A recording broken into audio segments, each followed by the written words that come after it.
उत्तर प्रदेशातील प्रयागराजमध्ये 13 जानेवारी 2025 पासून सुरू होणारा महाकुंभ मेळ्यासाठी 40 कोटी भाविक संगमावरती पवित्र स्थानासाठी येणार आहेत। हा जगातील सगळ्यात मोठ्या धार्मिक समारंभांपैकी एक असणार आहे। या कुंभमेळ्यासाठी रायगड जिल्ह्यातील 4 उभयचर बोटी रवाना होणार आहेत।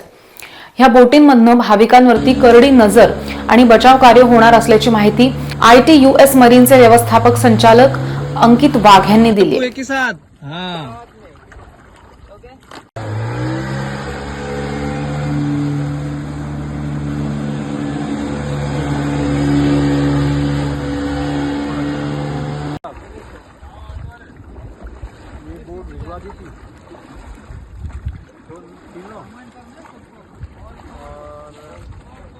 प्रयागराजमध्ये होणाऱ्या कुंभमेळा 2025 मध्ये आयटस मरीन आणि इंडियन रेस्क्यू अकॅडमी हे जे 2 आयटस ग्रुपचे सर्वात महत्वपूर्ण आणि मोठ्या कंपन्या आहेत त्यांना सिलेक्ट केलेलं गेलं आहे ट्रेनिंग, रेस्क्यू टीम आणि अॅम्फिबियस बोट्स आणि नॉर्मल रेस्क्यू बोट्स पण प्रोव्हाइड करण्यासाठी।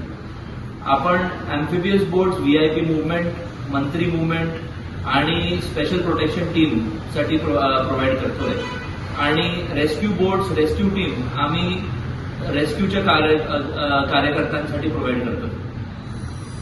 त्यापूर्वक उत्तर प्रदेश अँटी टेररिझम स्क्वॉडला आम्ही रेस्क्यू ट्रेनिंग आणि Uttar Pradesh state disaster response फोर्सला डिझास्टर मॅनेजमेंट ट्रेनिंग देऊन कुंभमेळा 2025 ची ही जिम्मेदारी आहे ती आम्ही पार पाडतो।